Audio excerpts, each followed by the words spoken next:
I'll start by, just a little bit of I suppose, introduction in terms of the format for today.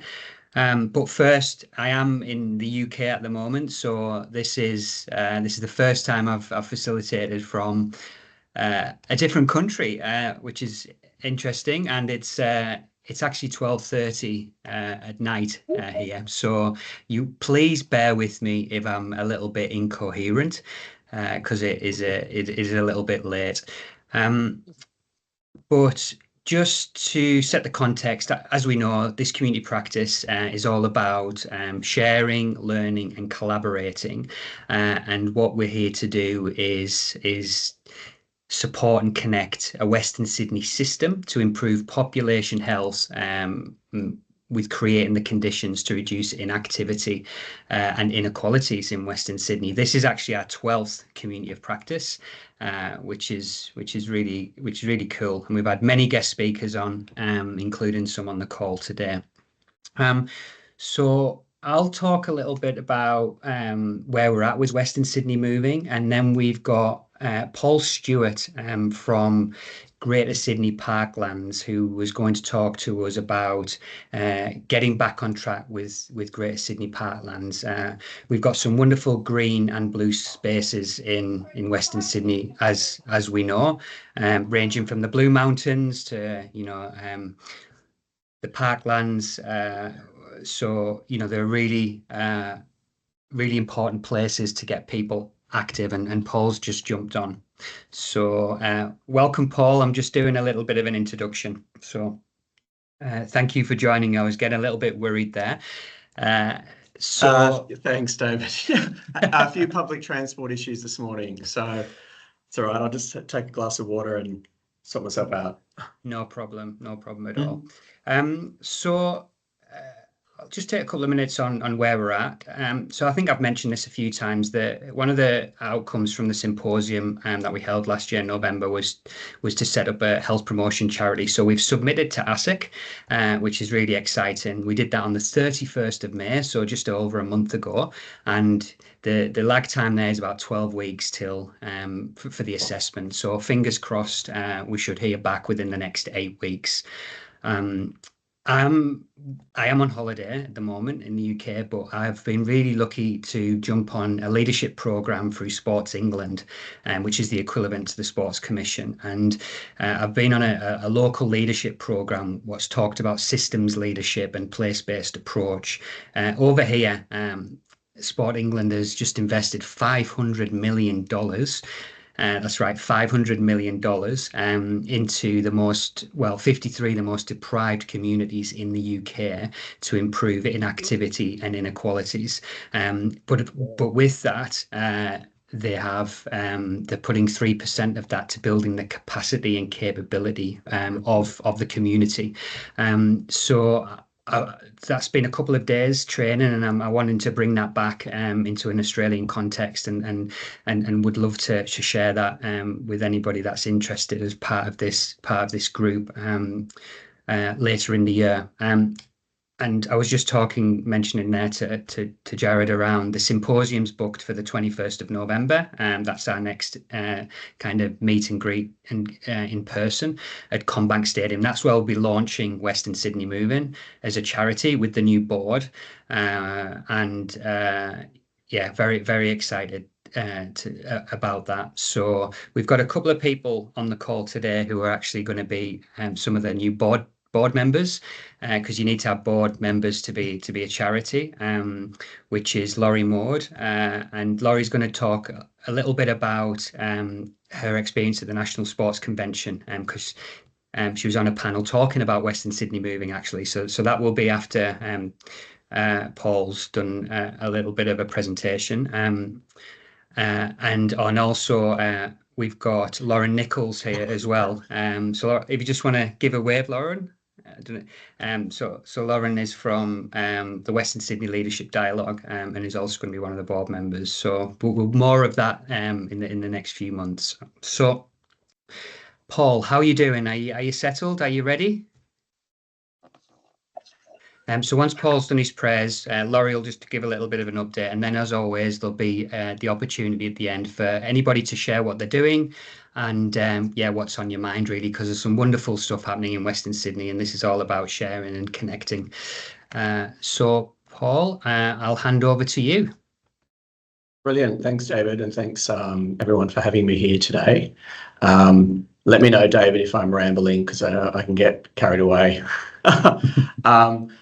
David's asked me to talk about what we're doing at Greater Sydney Parklands and specifically our Western parks, parks in Western Sydney. But also I wanted to talk to you about a campaign that we've just wrapped up, the Getting Back on Track campaign that ran for the past 3 months. Which was a promotional campaign that we ran to promote some of our incredible assets that we have in Western Sydney Parklands to encourage people to get out and about. So I just thought first I'll give you a bit of an overview. Get my screen to work. There we go. So just first, an acknowledgement of country, as we always do. Connection to country and working with First Nations communities is really important to Greater Sydney Parklands. It's core business for us, both from a legislative perspective and the Greater Sydney Parklands Trust Act, but right through to how we behave ourselves. We're also aware that Western Sydney has such a large and diverse Aboriginal community. So yeah, I want to acknowledge the traditional owners. I myself are here at Parramatta today, so I'm on the lands of the Parramatta people, but I live on Gadigal land. So Greater Sydney Parklands, we're a pretty new agency. We were created back in 2022, and it was the vision for Greater Sydney Parklands was to create Sydney's first citywide urban parks agency. And I guess a good way of putting it is we're sort of like the urban parks version of National Parks and Wildlife. So we have a few different things in our remit. We're land managers, so we manage around 6,000 hectares of open space and parkland in Greater Sydney. And that's at the moment contained to the Sydney Basin, but there is opportunity to grow beyond the Sydney Basin, further north, south and west. We sit in the Department of Planning, Housing and Infrastructure in a section called Crown Lands and Public Spaces with Crown Lands and other land managers like Placemaking New South Wales, which manages the Rocks and Darling Harbour, and also the Royal Botanic Gardens Sydney. So our vision is for Greater Sydney to be a city of connected parklands, and I guess a good way of explaining that is that we want Sydney to be known for its open space and parklands as much as for its waterways and harbour. So in addition to our role in caring for these incredible assets, incredible public assets, we also have an advocacy role. So there was a document that was launched back in 2022 by the Minister Stokes at the time, which was a 50-year vision for Greater Sydney's open space and parklands. And Greater Sydney Parklands is really the lead agency in bringing that vision to life over the longer term. So we have both a land management role and we also have an advocacy role. So to really advocate for the importance of open space for building healthy communities. We are legislated by the Greater Sydney Parklands Trust Act, which is sort of our key piece of legislation that constitutes us. And then there's a whole bunch of other legislation and regulation that is park specific around managing the different parks. And then we also have plans of management for each of our parks, which speak to how we sort of manage the parks on a day-to-day basis. So a bit about me, so what I can sort of talk to you today and answer questions about in these three areas. So I have three groups that I oversee, or functions that I oversee. So marketing includes, marketing, digital management, all of our promotional campaigns, research, audience engagement, and brand management. And then I oversee major events, so all of our large events really, so commercial events that could be things like the music festivals that we host in our parks, community events, including a lot of the partnerships that we put in place with local councils around some of the free community events. An example would be Parramatta with the Big New Year's Eve and Australia Day and NAIDOC events, partnerships, and self-produced events. So we also produce some quite large events ourselves that we run in-house. And then the other side of it is our community education programs. We have a very large education program focused on nature play and nature connection and outdoor learning, mainly targeted at primary school age children and younger. We also do have some programs for teenagers, and that extends into adulthood as well. We have community programs which range from tours, holiday programs, wellness programs, and the like. And we also have an expanding volunteer program. So this is the current Greater Sydney Parklands estate from the very well-known Centennial Parklands in the eastern suburbs to Callan Park, which is on the Bay Run in the Rozelle area.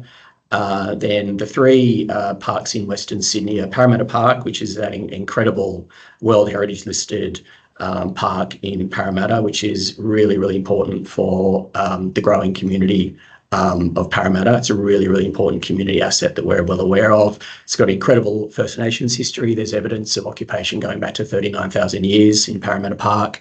It's also World Heritage listed because it's part of the convict sites, the Australian convict sites World Heritage listing. We use it for major events, passive and active recreation, and food and bev. It's really an amazing place.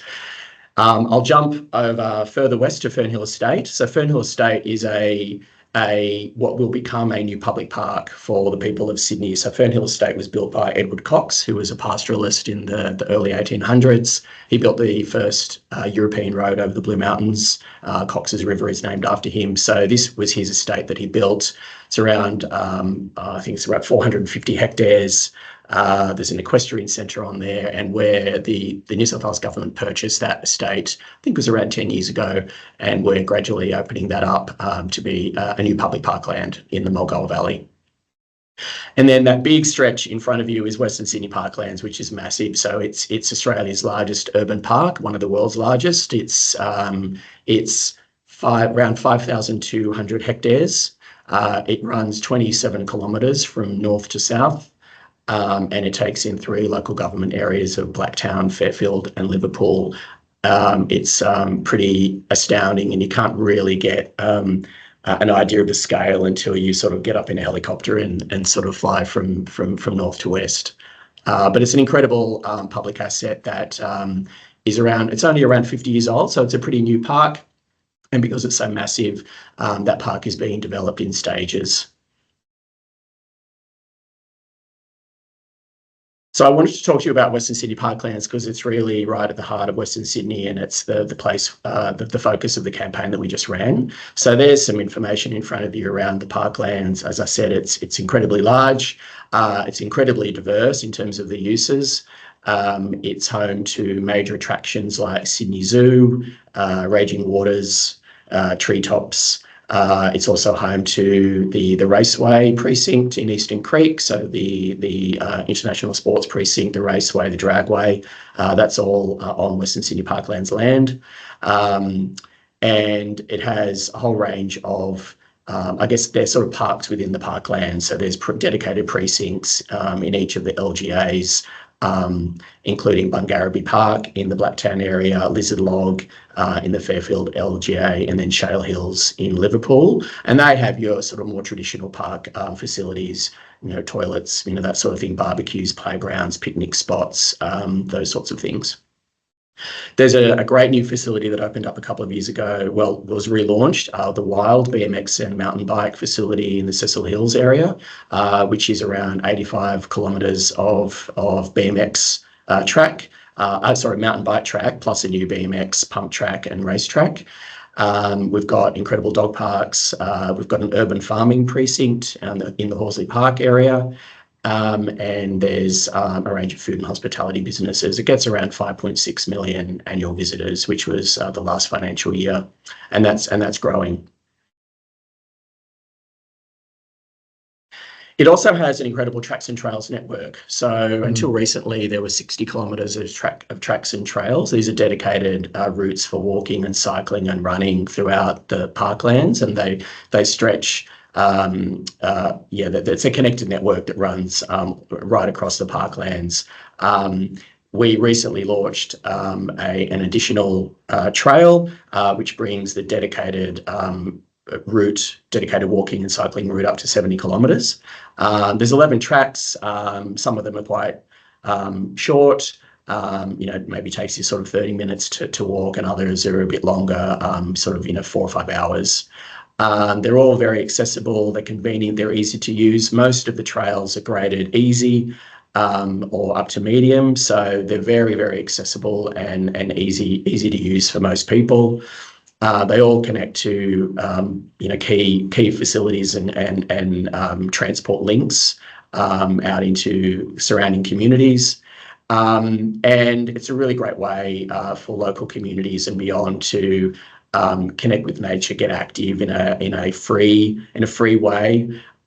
So it's a really great asset that we have across Western Sydney Parklands and for the people of Western Sydney. We make it easier by making sure the signage is really great, and we've got some downloadable maps that people can take with them on the walk so they don't get lost.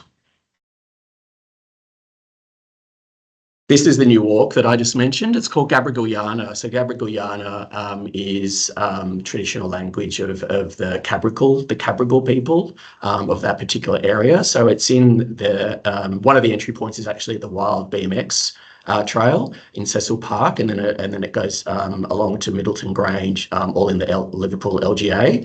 It's an 11-kilometre bushwalk. We opened it in February, just earlier this year. And it's been in development for quite a while. It's very, very scenic. It would be our most scenic bushwalk, I guess, sort of up there with sort of the types of scenic bushwalks that you do probably outside of Sydney in the Blue Mountains and that sort of thing. It's really, really incredible. It's very high. It runs along a ridge line, so you can see the Blue Mountains to the west and then all the way to the Sydney CBD skyline to the east. It's really amazing. And the other incredible thing about the walk is it's also an art walk. So we partnered with local First Nations artists on telling the story of the Darug 6 seasons through these dead trees. So there's a whole bunch of dead trees, and we like to leave dead trees in the parks because they're great for bird life and possums in particular in the hollows. And so they came up with this great idea to use those trees to create artworks on the trees that tells the story of the 6 Darug seasons. Each Darug season has, I guess, a totem, an animal or a plant that then they've worked with other artists it's a mix of different materials, but to create sort of patterns and shapes on the trees. There's a lot more info on our website. You can go and see all the different trees, and it's really incredible. It's a really incredible walk. There's an audio experience along the walk in terms of interpretation that's partly in language. And we just announced last week, we won the Australian Institute of Landscape Architect Award for New South Wales for Best Open Space and Park Project. Thank you. So the Tracks and Trails strategy really came to life in a public way in 2019, where we launched the Get Back on Track campaign. Now, the Get Back on Track campaign unfortunately had to be pulled at the time because we were coming into that really awful bushfire season that you remember in Sydney in 2019. So we couldn't really encourage people to be getting out and using our tracks and trails because Western Sydney Parklands is bushfire prone. So the campaign was pulled, and then of course we went into COVID and a whole bunch of other things. So we finally, with the opening of Gabrigalyana, had the opportunity to relaunch the Get Back on Track campaign, which is what we did in March. The campaign ran for a few months, so it ran from the end of March, and we just closed it on June the 30th. And we refreshed our imagery, we refreshed the look and feel, and we created just with the research that we had done, we created 4 different content pillars for the campaign. It's quite a long campaign to be in market for that long, so we needed to provide the campaign some structure, and we wanted to make sure that we were speaking to different audience segments and making sure that we're reaching different communities in Western Sydney. This campaign is very much about promoting the tracks and trails to people who don't do a lot of exercise. It makes it really, really easy for people to get out and walk and run and cycle, which, as we know, is the cheapest and easiest and sometimes the best way that people can get regular exercise, you know. And we know that there are broader health benefits in doing that exercise out in green public space. There's emerging research that you might be aware of being undertaken around the additional benefits, the benefits of exercise, but the additional benefits that comes with exercising in green, quality green space. So these are the 4 pillars: get together, get active, get moving, and get back to nature.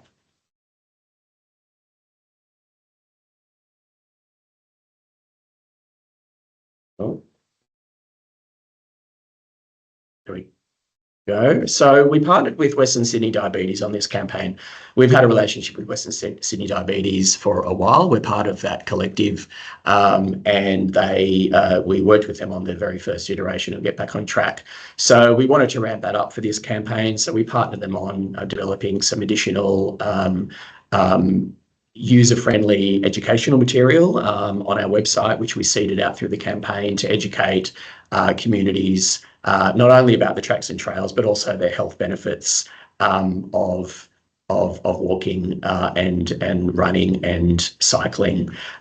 So we developed some custom content, some blog style content on our website that we seeded out through our channels. We promoted the 2K challenge, which is one of their main campaigns they have running. And we also promoted Western Sydney Diabetes through our channels and at on-site events. We also supported the launch and creation of the Parklands Running Festival. So you might remember there used to be an event called Run West, which we were a key partner in, which was a fun run that ran from the motorsport precinct through Sydney Zoo, through Bungarraby Park in Western Sydney Parklands, and then ended at sort of the Blacktown Sports Centre. Unfortunately, that event was interrupted by COVID and lots of things, so that's no longer with us. So we thought that was a good opportunity to replace Run West with a new community fun run. So we partnered with a relatively new organisation to Australia called Race Hub Australia. They've actually launched a whole bunch of other runs in Western Sydney, one in Parramatta, and there's plans for more. So we're really supportive of Jack and what he's doing. We kept our ambitions pretty conservative for year one. We were targeting 700 participants, and we got that for year one. So it's a race around Lizard Log, 2K, 5K, and 10K courses. The 2K was marketed as a family run, very accessible. And then if you wanted to challenge yourself for the more experienced runners, and then you could do the 10K. It was very community focused. It was great to see that 85% of the participants were from Greater Western Sydney, which is really incredible.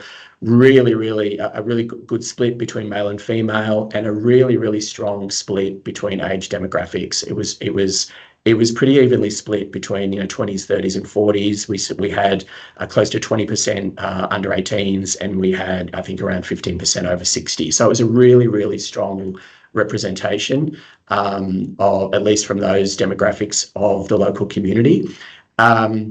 And the other good thing about it is that it wasn't about fastest time. So the way that it worked is that local running clubs, you could enter it was about beating your old time. So it wasn't about the fastest run. So it was very much about just giving it a crack. We've locked in the date for next year. It's going to be on the June long weekend again, Sunday the 8th of June, and it will include at this time a half marathon.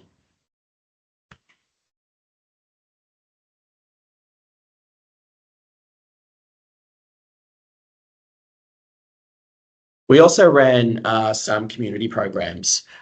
So these were focused on nature connection and wellness, and targeting children and adults. Programs included nocturnal wildlife walks. We did some mindful weaving circles. We did some outdoor yoga and bush bathing, and we did a community planting day. So this is really important. This is part of our broader strategy to really expand the offering of community education programs out into the Western Parks. It's been a long-running program at Centennial Parklands for a long time, very, very successful, and we've been gradually trialling and piloting different programs for the Western Sydney communities, and it's proving to be really successful, and there's a real appetite for this sort of programming to activate our parks. So this is a quick snapshot of the promo campaign. I won't go into too much detail, but you can see down the right-hand column, we apart from TV, we pretty much activated across all media. We had a lot of outdoor.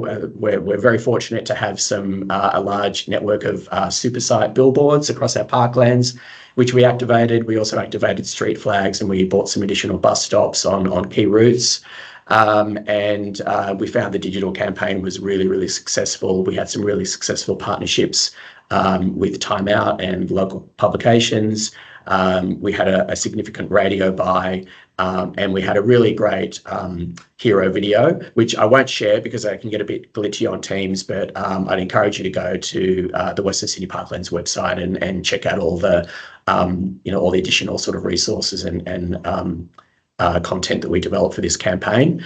We had downloadable maps, as I've mentioned before. We had that calendar of events, and we also ran a competition, which had really good engagement as well. This is some images of what it looked like out in field. Something to point out, we worked with influencers. We've started that, so influencers and content creators, which was really successful for us. So we thought that there are so many influencers and content creators in the health and wellbeing space. So we partnered with some local Western Sydney content creators to do some activity on their social channels. And you can see there's some of the Parklands flags up in the top corner, some of the other signage and some of the other executions that we ran. Moving on. Here's some other programs and initiatives that we currently run in Western Sydney Parklands that we're expanding, that I just thought I'd give you an update on. So Bringing Back the Bush is a long-running program that we've had in Western Sydney Parklands. It started off as pretty much a tree planting program. Some would think it was childhood labour just to get all these trees in the ground, but we've expanded that program to have an education focus, which includes a First Nations component. So that's a free program for mainly disadvantaged schools in primary schools in Western Sydney. We also have Guardians of the Park, which is a new program that we launched last year, which is a nature connection, a reconnection program for teenagers.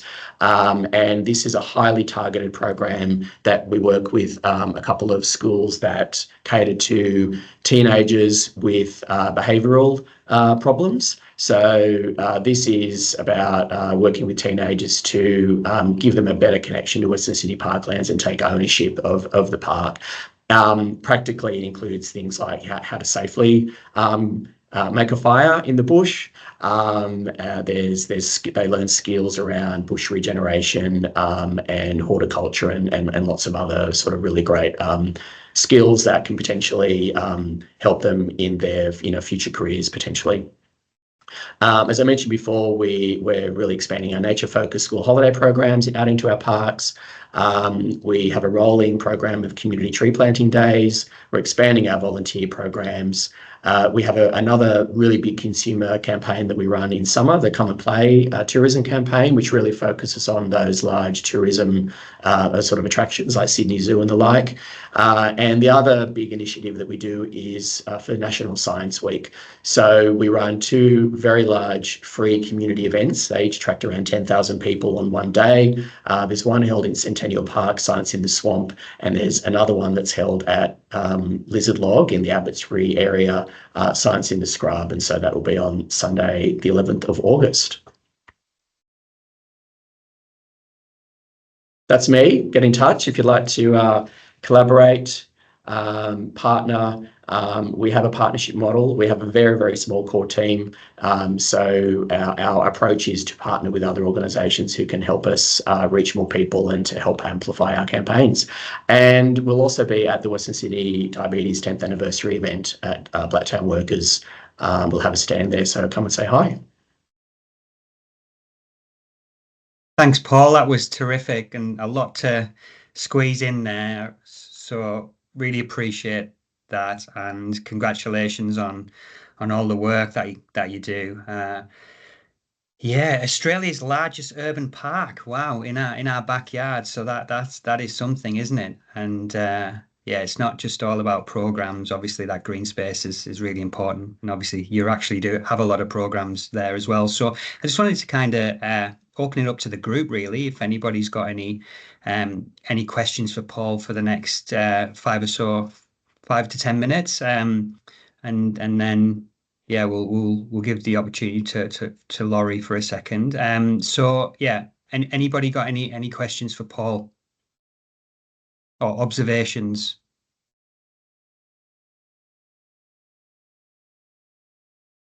Yes, Hazel. Thanks, Paul. That was really interesting. Yeah, I noticed that someone else also said in the chat about research and evaluation. So I'm the Director of Physical Education and Sport Development at Western Sydney University, and we're always looking for sport development placements for students. So that's one thing. And also, yeah, do you engage much with universities in terms of research? Yeah, we do. And we've got a range of universities that we engage with. We've got a program, yes, and particularly in the education space. So if you want to reach out, I can give you some more detail of those. But we have we have a range of projects underway there. I know there's a research project underway looking at Guardians of the Park. As part of that program. I'm not sure. I think it might be with Western Sydney University.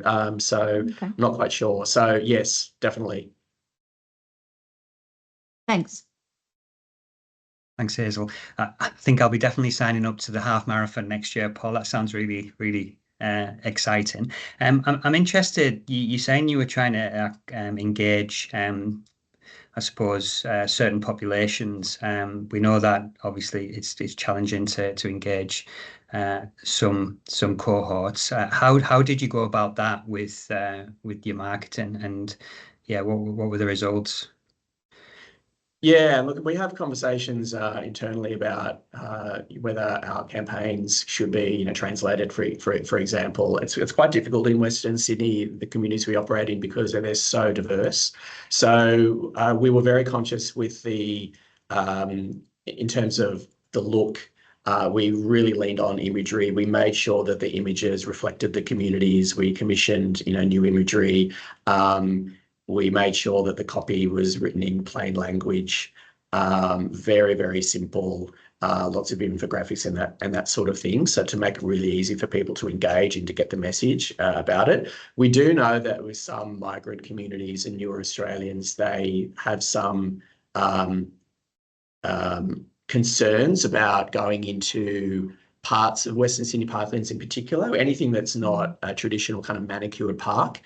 There are parts of Western Sydney Parklands and some of our tracks and trails that look quite wild, and they're deliberately so. And we do get a lot of snakes in Western Sydney Parklands. So and they're just sort of not used to it. So that is something that we're very conscious of, and that sort of content is seeded out through our consumer-facing channels year-round around giving people the confidence, what to do if you come across a snake and those sorts of things. So that's sort of, we're cognizant of all of that right across the spectrum. We didn't do any specific targeting of particular groups with this campaign, because it was quite a mass campaign and it was a relaunch. So it was really raising a general awareness of the tracks and trails, because we know that there isn't actually a lot of awareness of the tracks and trails networks and how they work and how you can use them. So I think that for future iterations, and that we plan this to be an annual campaign around the same time every year. So I think as the campaign grows, we can look at some more of those tactical opportunities and maybe zero in on some particular communities.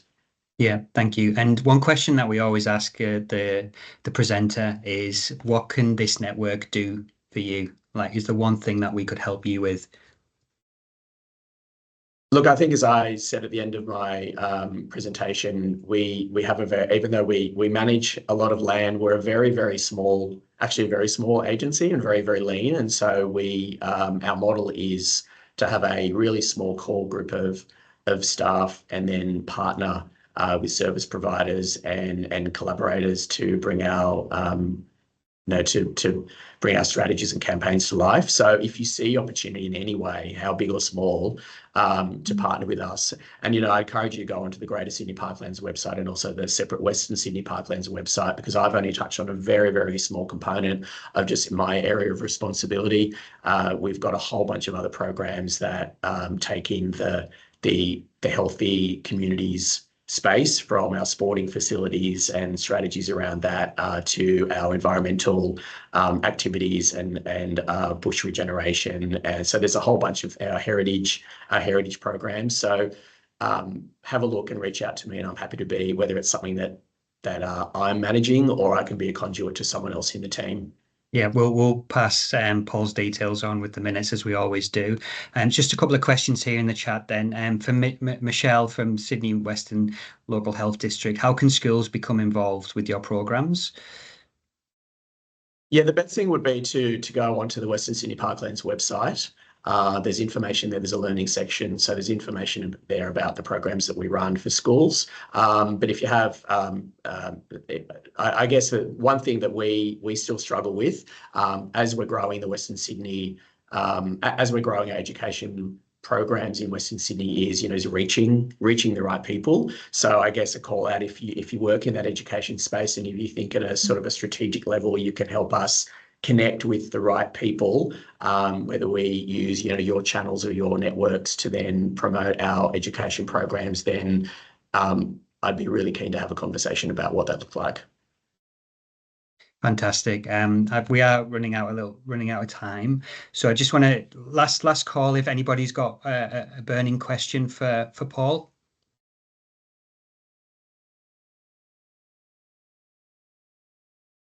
Okay, well, you'll have his connection, so hopefully you can follow up after that. Thanks again, Paul. No curly questions. Thanks, David. Yeah, thanks for having me. We've been very good today. So just thanks again. Just throw over to Laurie, who was at the National Sports Convention recently, just for her experience, and then we'll give anybody else an opportunity to talk. Wonderful. Thanks, Dave. I think I just want to say thank you so much for allowing me the opportunity to represent Western Sydney Moving, but also, attend this event, because as you can see by that image, there was quite a sum of people there, and the conversations didn't stop from the moment I entered that door to the moment I left that venue. So it was just so good to be part of an atmosphere where we're all talking the same language, and coming up with ideas on how we can impact. And that was really the theme of particularly our session. But I just thought I'd give you a quick snapshot on some of the themes that came out. And the first one, which really resonated with me, which is something I've been talking about for a while, is we've got to bring back the human back into society. We've gone through, what is a very information technology-based phase in our society, and where we're losing traction in all different types of health is because the human aspect is being ignored. So that was a really good setting of the scene from the moment the conversation started, and that was the first keynote you can see there. So we're now in the human age. We need to embrace the connections with humans to combat the issues that we're seeing in society. So I think the stats right across the world, and this was a global event, were exactly the same. We're seeing some serious issues. This one came from America. And it's not dissimilar to what we're seeing here in Australia, but fewer hours of physical education is being taught. It's amazing how much our parents as well as teachers aren't understanding what's required with physical activity. And just on that, I apologise for the hat, but I had an extra long walk today because it was burning the candle at both ends on a work level, and I'm organising 3 events at the moment, so I just needed that extra walk, and I just cut it too fine to get ready for today. But 85% of parents, agree that it's not good, but they don't know what the solution is as education is cramming so much curriculum into today's students. They're trying to really look at academic performance, not holistic. So again, the same themes that we're seeing here in Australia. The other aspects, they talked a lot about, the different connections that people have, but I love this session where the First Nations peoples came into the conversation, and how their values from 60,000 years are really what we need to connect to in physical education and physical activity. And yeah, so that was a really nice little tie-in. That's our panel there, some amazing people, and I know Dave knows John very, very well, John Oxley from the UK, and it was a perfect start to our session, because I think what we're doing with Western Sydney Moving is reliving what they did in Manchester some 10 years ago, I think, David, was it? Yeah. So, he sort of brought a little bit of that to life with what he's doing now. And some great takeaways from him is that right across the world, we're not seeing a rise in percentage of expenditure on preventive health. So in the UK, it's only 5% of the whole health budget spent on preventative. In here, it's only 2% spent on preventative health. We've got to turn the tables here, and it's just frightening that we're having all these conversations, but it's just not shifting. So what do we need to do there? But it's also talking the language, and I love how John said we've got to stop talking fitness but health. We've got to stop attacking the markets, but communities. And we've got to stop talking sport, but get into movement. So it's just a, simple language that helps change a bit of a mindset. And as he said, movement is medicine. A big call out though, because David took out the award for the year, National Program of the Year for his Collective Leisure, Liverpool Seniors Wellbeing and Social Group. So well done, David, for that. And it's an absolute privilege to collect the trophy on your behalf. But just our session and what I spoke about with Western Sydney Moving, it was about the community practice, which we've got, every month, and how we're collaborating for outcome. And that was certainly the theme of what I tried to set for us, in that we've got some significant challenges in Western Sydney that's really right across the world, as you saw in some of those slides, very similar, but we're doing it via collaboration and bringing people to the table. And I think these discussions and what's happening in these meetings is giving great momentum to significant impact and change, that we all know what's going on, we can plug into each other and not reinvent the wheel, which is my biggest pet hate with any of these things. That Australians are really great at saying we've got an issue, let's form an organisation to fix that.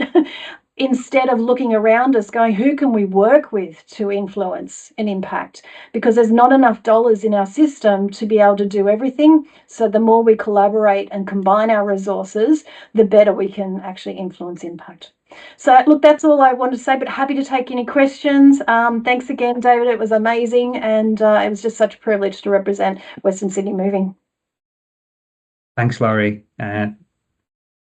Really appreciate you putting that together. I didn't know you were going to do that, so that was awesome. And just on that health statistics, what we're working with the Centre for Western Sydney and their chief economist, and there's a white paper that will be launched at the symposium, and we're actually quantifying the cost of inactivity within Western Sydney. So that's hopefully going to give us some leverage, both politically and with the momentum that we're building with this network. We're hoping that we can follow what Manchester have done, and they got 20 million from Sports England for their initiative. So we've not received any so far for what we've been doing, and look what we've got with this group. So I will just move to the group now, and we've got just over 10 minutes. So if anybody wants to just share something, if you could keep it to a minute, if that's okay, and then we'll try and get as many people in as possible.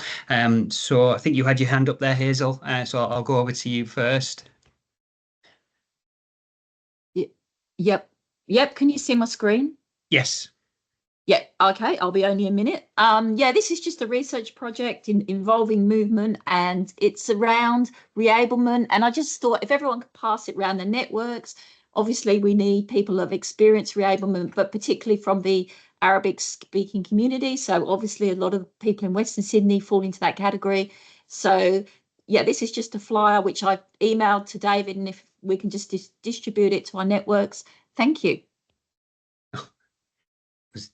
Less than 1 minute, Hazel. Ah, Fantastic. okay. Who else? Share what you're doing. Anything that comes to mind? Yeah, beautiful. Oscar, thank you. Yeah, so for those of you that don't know, I'm working with David and Alison and the team at Collective Leisure, along with Western Sydney LHD, specifically Yvonne Peacock, in the Multicultural Health Centre there for the Pacifica group. And we've co-designed a physical activity program with Pacifica Mums, and we're running a 12-week pilot program that's been going really well. We've got a lot of support from Blacktown City Council, Wesley Mission. We've got childcare in that runs alongside the physical activity program that's run by a woman who is a Pacifica mother and a fitness instructor. So it's kind of like a perfect program. We're going to be evaluating that program and looking to expand and scale it. Thanks, Oscar. Anybody interested in that program, let us know.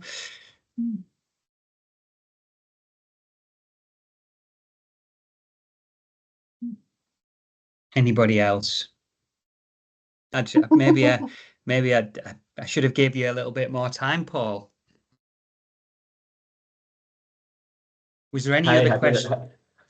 Any more questions from me? Yeah, I didn't mention actually. Circle back. I didn't share actually the results, and which is sort of the main thing. I always talk about the campaign, but we and I had a slide there, but it disappeared. I had lots of numbers, but we end up with over 13 million eyeballs on the campaign. Our KPI was we're aiming for about 8 million, and we really overshot that. So so the impressions or the reach or impressions across the campaign was really incredible. Wonderful. So we're very happy.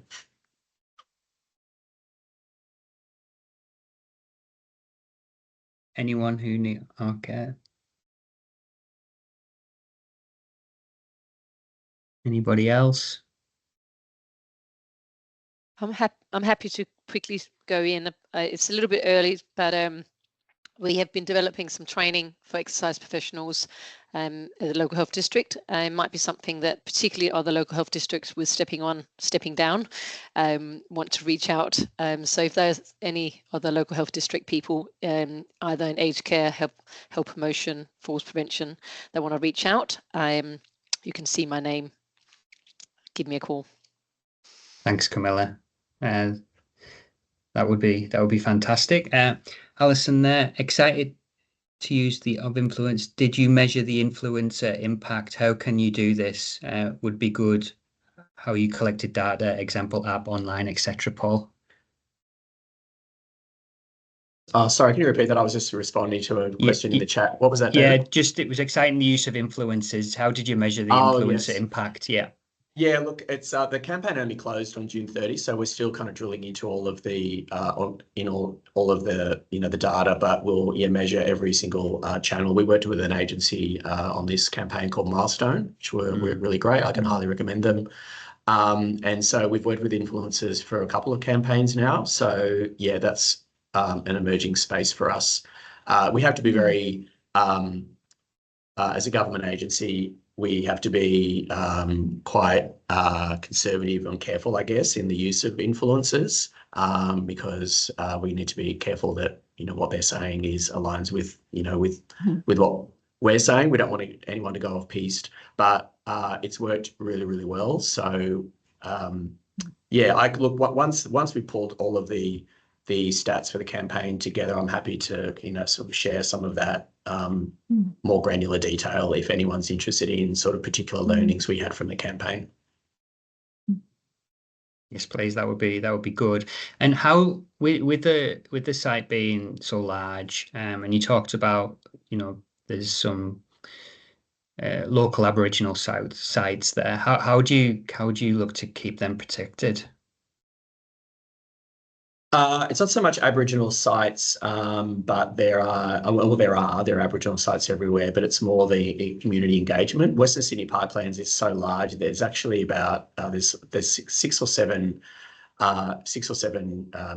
traditional groups right across the sort of the parklands. So we take a very place-based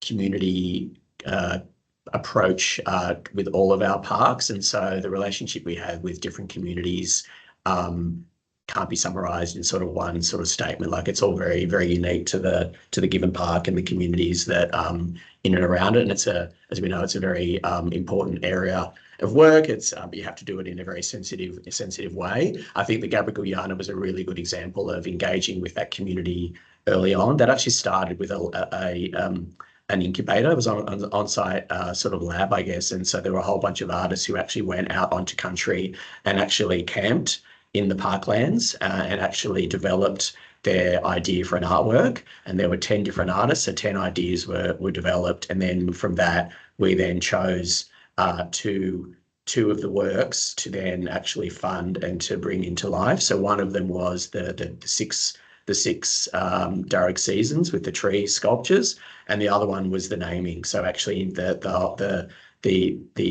process of naming the walk and the work behind naming the walk and the content around the walk. Yeah, it's a really interesting space, and we're by no means the expert, and we're really at our kind of infancy, I guess, as a new agency in learning how we work with community right across our parks. But it really is, as I said before, sort of core to how we approach our work. Nice. Thank you. And Kimberly there from South Western Sydney Local Health District was just saying if there was any walks there, if you could let her know. That would be good. The details are there as well. You can see, Paul. Good. Okay. Thank you. Anything else from anybody that's emerged, or are we all good for today? Yeah.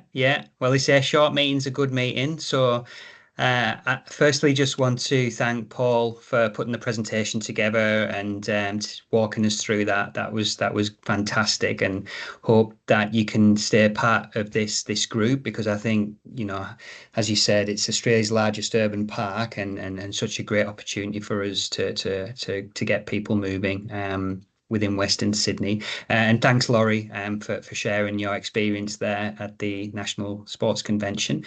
And with that, I think I'll close because it's 1:28 here in the morning. So I think I've deserved my sleep. So I appreciate you all jumping on today, and have a fantastic day in Sydney. And I hope to see you all soon. Good effort and sleep well. Thank you. See you soon. Thanks, everyone. See you soon.